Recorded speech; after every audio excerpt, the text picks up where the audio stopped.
Je tiens à vous remercier d'être tous venus à cet endroit. Et je tiens à vous remercier pour avoir été accueillis ici moi-même. Et je voudrais vous parler ce soir en l'honneur de chacun d'entre nous dans la lutte qui nous oppose à ceux qui ont perdu toute relation avec le monde des esprits.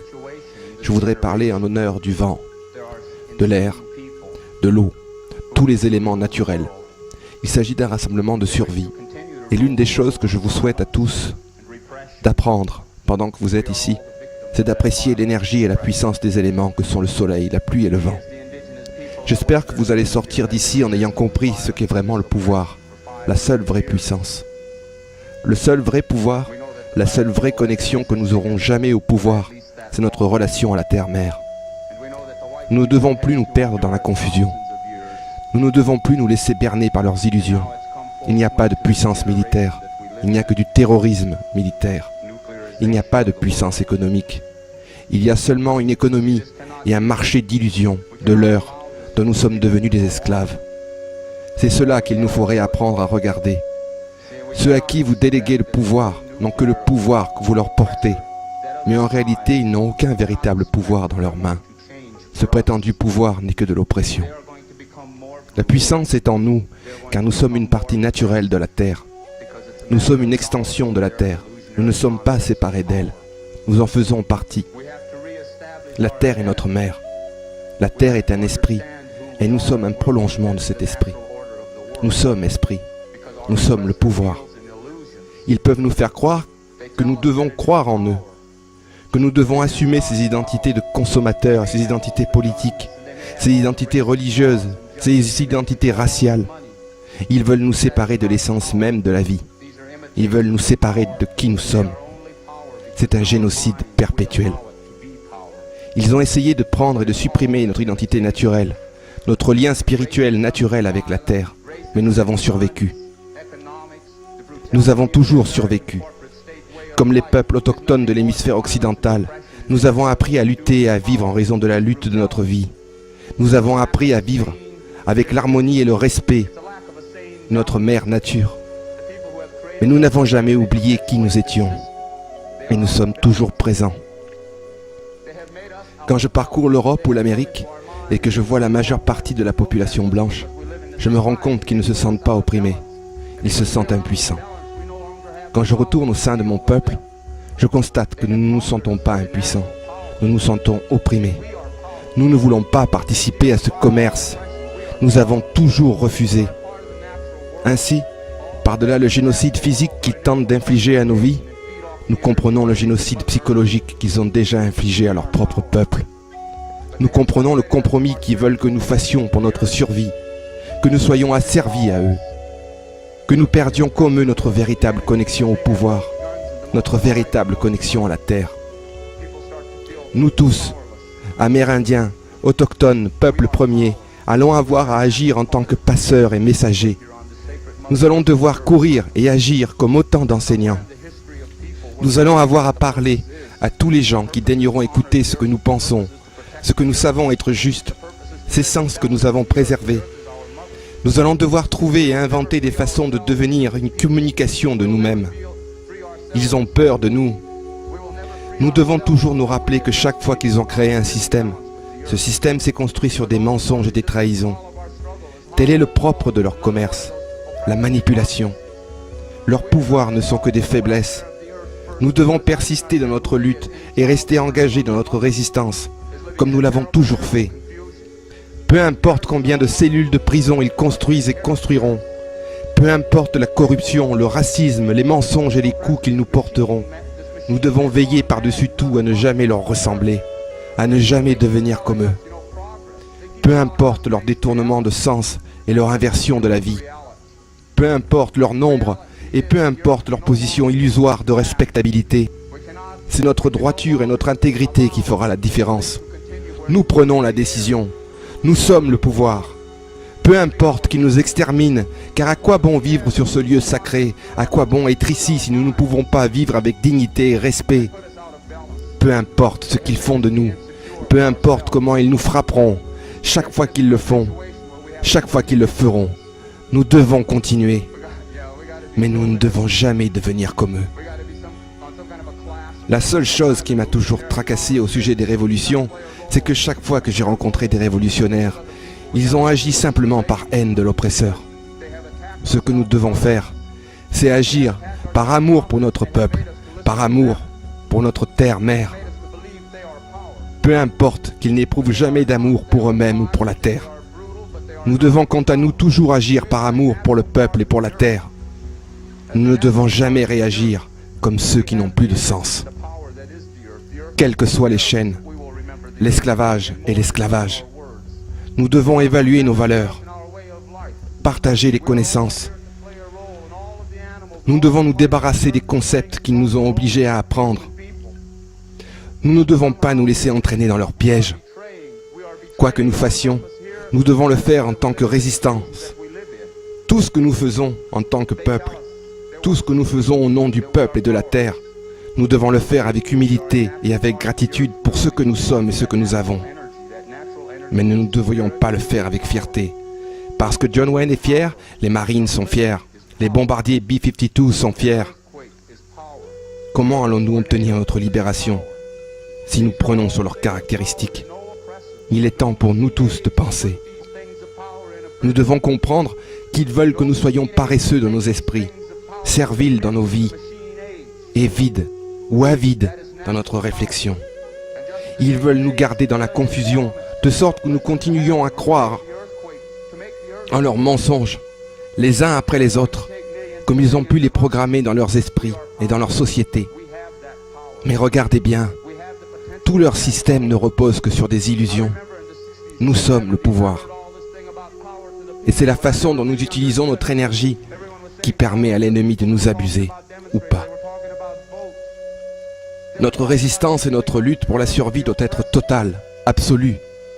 Il ne peut y avoir de demi-mesure. Ils ont interféré dans nos vies depuis le moment où nous sommes nés. Nous sommes une partie naturelle de la Terre, et tous nos ancêtres, toutes nos relations qui sont allées dans le monde des esprits sont là aussi, présents en nous. Ils ont le pouvoir. Ils vont tous nous aider.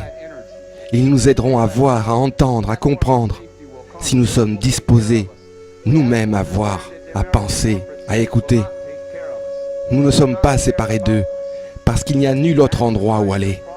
Notre seul endroit, c'est la Terre. Il s'agit de notre mère. Regardez, il n'y a pas d'espoir pour ce système politique et économique. La classe dirigeante, ces 1% qui contrôlent aujourd'hui l'ensemble de l'économie mondiale en exploitant le vivant, ne vont pas changer selon les règles politiques existantes. Ils vont continuer à nous mentir, à faire des promesses, et ils vont continuer à créer l'illusion de changement, tout en nous manipulant et en nous poussant les uns face aux autres. Nous devons comprendre notre rôle en tant que puissance naturelle. Nous devons comprendre que lorsque notre oppresseur nous traite de cette façon, nous sommes responsables. Nous lui permettons de le faire, tant que nous acceptons ses mensonges. Aussi longtemps que nous tolérerons ses mensonges, aussi longtemps nous tolérerons sa brutalité, aussi longtemps nous lui permettrons de nous manipuler, de nous maltraiter. Regardez bien, ils n'ont pas de vrai pouvoir. Ils utilisent la peur, l'illusion, l'oppression. Ils manipulent la vie et exploitent le vivant. Ils déforment et inversent les sens, dénaturent le vivant. Ils appellent cela être fort, être puissant. Mais ce n'est que faiblesse, bassesse et illusion. Ils ne peuvent pas arrêter le vent et ils ne peuvent pas arrêter la pluie. Ils ne peuvent pas arrêter les tremblements de terre, ni le volcan, ni la tornade. Nous devons être prêts dans notre vie pour faire face à la réalité. Ce n'est pas la révolution que nous recherchons, c'est la libération. Il y a eu beaucoup de révolutions sociales en Amérique et en Europe. Il y a eu de nombreuses organisations sociales. Il y a eu des mouvements des droits des femmes, il y a eu des mouvements de défense des droits égaux, il y a eu des mouvements syndicaux. Et regardez ce qui contrôle encore nos vies. Nous avons à faire face à cette réalité. Beaucoup sont passés avant, beaucoup ont parlé avant, beaucoup ont essayé avant. Mais quelque part, ils n'ont pas mis tout cela ensemble. La raison étant qu'ils ont toujours tenté de changer les conditions sociales, sans aborder la question de notre relation primordiale à la vie, à la terre, au vivant. Ce n'est pas la révolution que nous recherchons, c'est la libération. Nous voulons être libres d'un système de valeurs qui nous a été imposé. Nous ne voulons pas participer à ce système de valeurs. Nous ne voulons pas changer ce système de valeurs. Nous voulons le retirer de nos vies à jamais.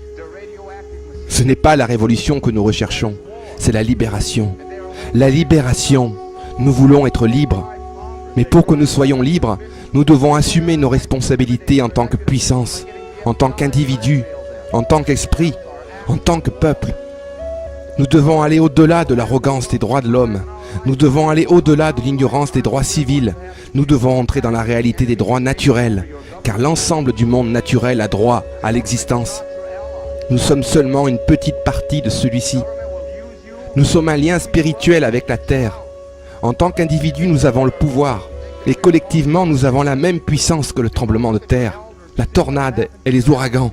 Nous avons ce potentiel, nous avons cet égard. Nous ne devons plus faire aucun compromis avec eux. Ils ne peuvent pas arrêter le vrai pouvoir sur cette terre. Le vrai pouvoir de cette terre et de la vie. Ils ne peuvent que continuer à le détruire jusqu'à ce qu'il n'ait plus de support, plus de vie à exploiter. Alors ils apparaîtront tels qu'ils sont en réalité, dénués de sens. Nous devons être prêts dans nos vies pour faire face à la réalité. Nous ne devons plus nous leurrer. Nous ne devons plus nous laisser berner. Nous sommes un lien spirituel avec la Terre. Il faut d'abord apprendre à penser individuellement avant de pouvoir penser collectivement. Réapprendre à penser avec ses sentiments dans un monde qui se joue de cette distorsion pour sans cesse nous piéger. Dans un monde où la loi du plus fort s'appuie justement sur la manipulation et sur le saccage de nos émotions. Nous devons d'abord nous recentrer sur nos propres énergies afin de ne plus laisser nos émotions parasiter, manipuler, dévorer nos sentiments. Nous devons réapprendre à percevoir avec le cœur. Ce qui nous est livré comme étant la loi, la règle, la logique universelle ou supérieure du plus fort n'est que la loi de l'oppresseur, la logique de notre propre oppression. C'est de cette prétendue loi que nous devons nous libérer pour devenir des êtres humains. Le véritable pouvoir est au-delà des gouvernements et de leurs directives. Le véritable pouvoir de l'homme est dans sa capacité à aimer, dans sa capacité à assumer ou pas sa propre responsabilité à la vie. Nous devons être prêts dans notre vie pour faire face à la réalité. Nous ne devons plus nous leurrer. Nous ne devons plus nous laisser berner. Nous sommes le peuple. Nous sommes un lien spirituel avec la Terre. En tant qu'individus, nous avons le pouvoir et collectivement, nous avons la même puissance que le tremblement de terre, la tornade et les ouragans. Nous avons ce potentiel. Nous avons cet égard. Nous sommes le pouvoir. Mais il faut plus que de bonnes intentions. Il nous faut prendre l'engagement.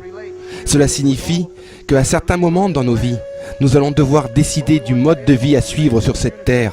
Et nous allons devoir vivre ce mode de vie, même en étant minoritaires, même si nos ennemis nous entourent totalement, même si nos ennemis continuent d'agir contre nous avec leur brutalité, leur dureté, leur bassesse emplie de mensonges et de corruption.